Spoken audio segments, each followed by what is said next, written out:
Picture something 60% wider than everything you've ever stood on, everything you've ever walked across, every mountain you've ever climbed. Now imagine it's been orbiting its star for 6 billion years, 1.5 billion years longer than Earth itself has existed.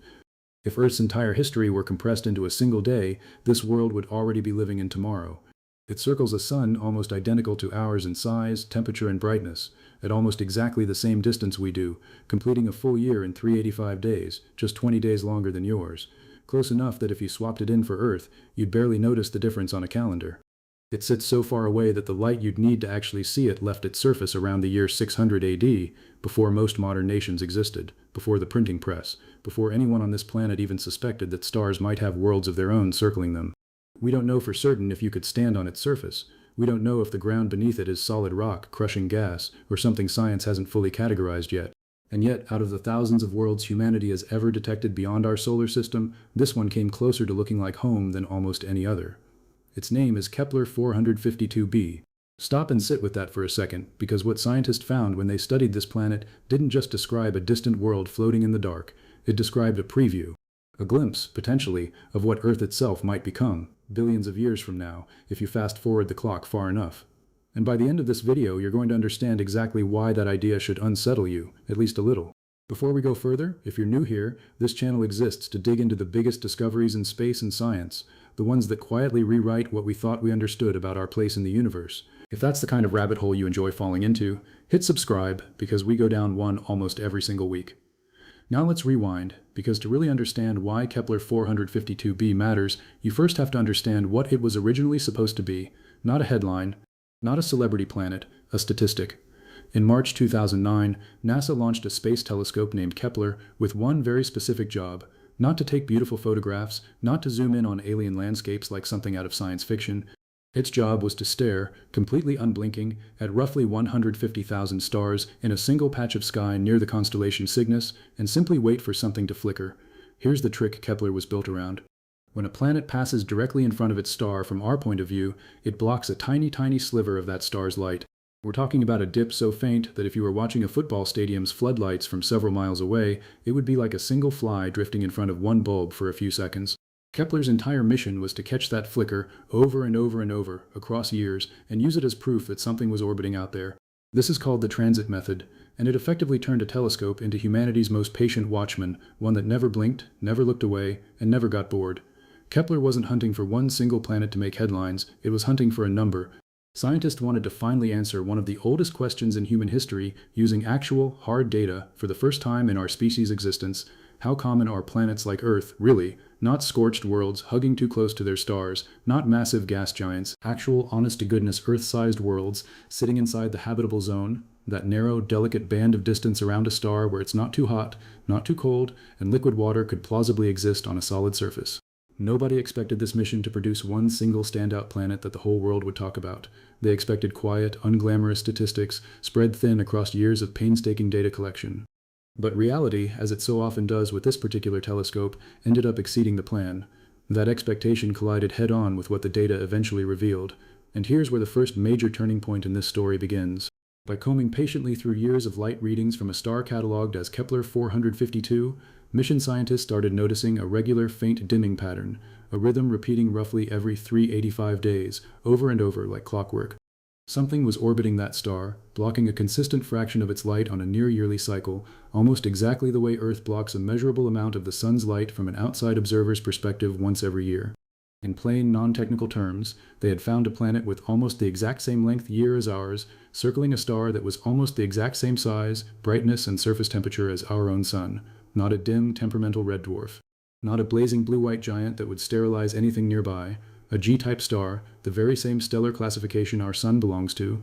Why should this matter to you? Because nearly every Earth-like planet claim made before this one involved some kind of compromise buried in the fine print. Either the planet was roughly the right size, but orbited entirely the wrong kind of star, or it orbited a sun-like star but sat way too close, too far, too big, or too small. Kepler-452b was the first time scientists could check nearly every major box simultaneously: planet size in a plausible range, orbit sitting inside the habitable zone, and a host star that was practically a twin of our own sun. It was, functionally, the closest match to an Earth around a sun that anyone had ever documented. But none of that early excitement prepared anyone for what came next. because a planet's size on paper is not remotely the same thing as understanding what that planet actually is in reality. And that gap became the second major twist in the story. Kepler-452b is not Earth-sized. It's roughly 60% larger in diameter than Earth. That number can sound small and abstract until you actually try to picture it. Imagine stretching Earth like dough, pulling it wider and wider until it's about 1.5 times its current width. Now imagine the gravity, the atmospheric pressure, the entire underlying chemistry of that world scaling up right along with it. Here's the part that made scientists cautious rather than celebratory. At that particular size, a planet lands in a genuinely ambiguous middle zone that astronomers still argue about. It could still be rocky, like Earth, just a bigger, heavier, more imposing cousin, what researchers often call a super-Earth. Or it could be something completely different underneath that size, a small gas-dominated world, sometimes nicknamed a mini-Neptune, wrapped in a thick, crushing atmosphere of hydrogen and helium, with no solid surface to ever stand on at all. We genuinely don't know which one Kepler-452b actually is, not with certainty. Its mass has never been directly measured because the planet is too small, too distant, and its host star too faint from our vantage point for current instruments to pin that number down precisely.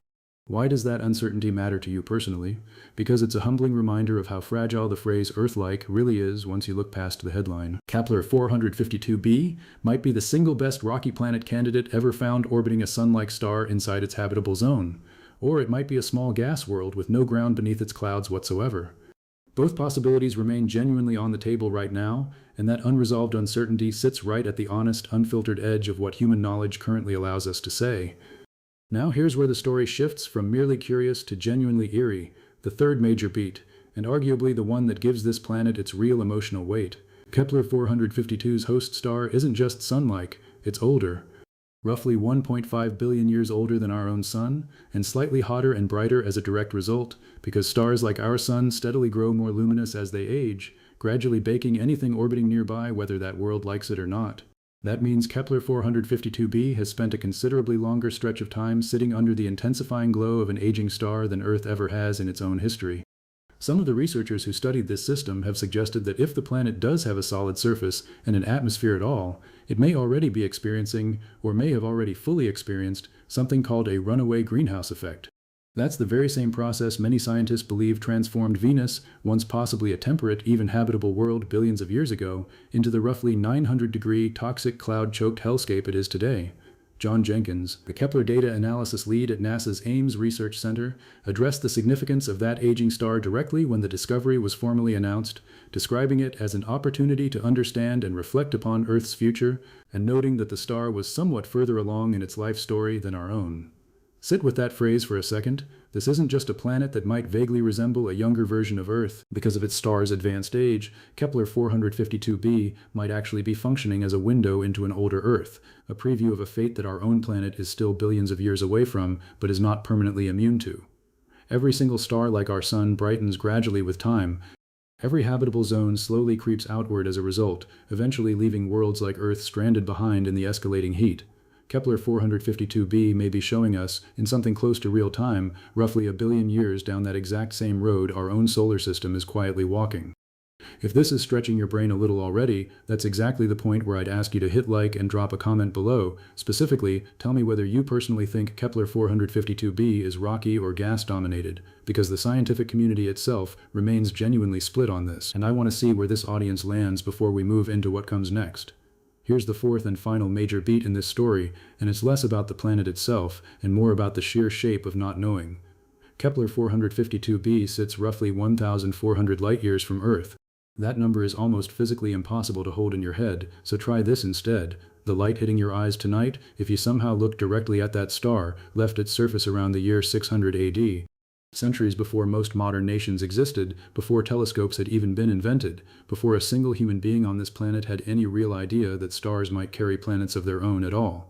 With our fastest current spacecraft, a one-way trip there would take somewhere in the range of tens of thousands of years. This isn't a place we're visiting anytime soon. It isn't a place we're sending a message to and expecting a reply within our lifetimes. It is, for the foreseeable future, purely a data point, a set of light patterns captured, interpreted, and decoded by machines and humans sitting half a galaxy away from the actual world in question. And that's precisely why this discovery still matters so much, despite the almost incomprehensible distance involved. Kepler-452b proved that a planet built roughly like ours, orbiting a star built roughly like ours, at roughly the same distance ours does, isn't some kind of cosmic impossibility or statistical fluke. It's something the universe is apparently perfectly willing to build, given enough time and enough stars. If it happened once, 1,400 light-years away from us, it is almost certainly happening elsewhere too, possibly much closer to home. We simply haven't found it yet. Now let's talk about the people behind this discovery. Because a finding like this one was never a single tidy eureka moment, it was years of grinding, uncertain, occasionally frightening work. The Kepler mission itself was never smooth sailing. In 2013, years into its primary mission, 2 of the 4 reaction wheels responsible for keeping the spacecraft precisely pointed at its target star field failed outright. Without stable pointing, Kepler could no longer hold its unblinking stare steady enough to reliably catch those tiny fleeting transit dips anymore. For a stretch of time, engineers genuinely weren't sure the mission could continue at all. They improvised anyway. Using the gentle pressure of sunlight itself as a kind of makeshift stabilizing force, the engineering team devised an entirely new mission profile, nicknamed K2, that kept the spacecraft scientifically useful for years beyond what had briefly looked like a hard final breaking point. Kepler-452b's discovery, formally announced in July of 2015, came from data gathered during the telescope's original mission phase, but it was announced right in the middle of this larger, tension-filled story of a spacecraft actively fighting to survive its own hardware failures. Behind every single one of those transit signals sat scientists poring over faint, noisy light curves for months, trying to carefully separate a genuine planet from a statistical fluke, a rogue star spot, or simple instrument noise. Confirming Kepler-452b required multiple rounds of follow-up observation and years of careful, methodical validation before NASA felt confident enough to announce it to the public. That's not a flashy headline moment. That's patience, that's doubt.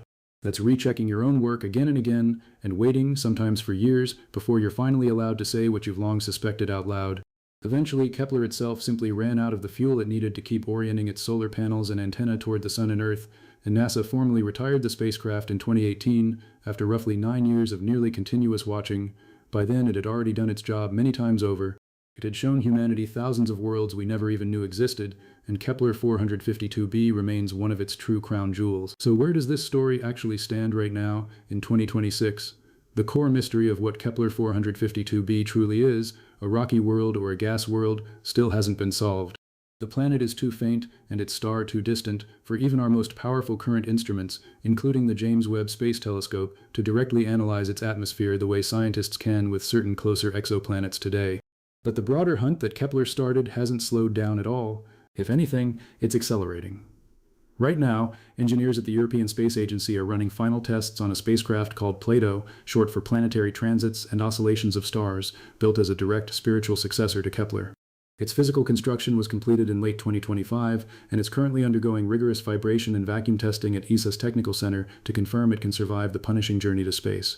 Instead of relying on a single telescope, Plato carries 26 cameras working together in concert, purpose-built to hunt specifically for Earth-sized, rocky planets sitting within the habitable zones of Sun-like stars, precisely the ambiguous zone that has left Kepler-452b's true nature unresolved for over a decade. And here's the exact, precise, almost unbelievable moment worth marking on your calendar right now. Plato is on track to launch in December 2026, this year, just months from now, lifting off aboard an Ariane 6 rocket from Europe's spaceport in French Guiana, headed toward a stable position roughly 1.5 million kilometers from Earth. Once operational, it will begin staring simultaneously at more than 200,000 stars, hunting for the exact thing Kepler-452b hinted at but could never fully confirm: unambiguous, precisely verified, genuinely rocky Earth analogs. Now zoom out for a second, because this story is bigger than one planet, one telescope, or one launch date. For nearly all of human history, we looked up at the night sky and asked whether we were truly alone, with absolutely no way to answer that question honestly. Every culture in every era told stories about what might be out there, because stories were genuinely all we had to work with. We are the very first generation of humans in the entire history of our species who can point an instrument at a star 1,400 light-years away and get something resembling an actual, testable answer back. Not myth, not folklore, not pure guesswork, but real light, measured, decoded, and translated into hard numbers. Kepler-452b is a single data point buried inside that much larger, ongoing answer. A star almost like ours, a year almost like ours, a planet almost, maybe, possibly like ours, or maybe nothing like ours at all. We are, quite literally, living through the earliest chapter of learning how to properly read our own cosmic neighborhood, and that chapter is being written during our own lifetimes, right now, as you watch this. And here's the open question nobody on Earth can currently close, no matter how good our telescopes eventually become. Is Kepler-452b rocky, or is it gas? Does it actually have a solid surface at all, mountains, oceans, ground you could genuinely stand on, or is it simply a small, dense ball of hydrogen and helium with no floor beneath its clouds whatsoever? Right now, honestly, nobody knows for certain. The scientists who first found it don't know. The most advanced telescope humanity has ever built still can't fully answer it. That answer is sitting out there right now, 1,400 years of light travel away, patiently waiting for an instrument sharp enough to finally read it clearly. If this kind of discovery genuinely fascinates you, subscribe and tap that notification bell so you don't miss what comes next, because Plato's launch this December could mark the beginning of finally answering questions exactly like this one. Let me know in the comments what you personally think Kepler-452b actually looks like up close, rock, gas, or something we haven't even properly imagined yet. If this video gave you even a few seconds of genuine awe, share it with someone who'd appreciate staring into the same mystery alongside you. And next time, we're going even further out to a planet where scientists think it might rain glass sideways at speeds over 4,000 miles an hour. You will not want to miss that one.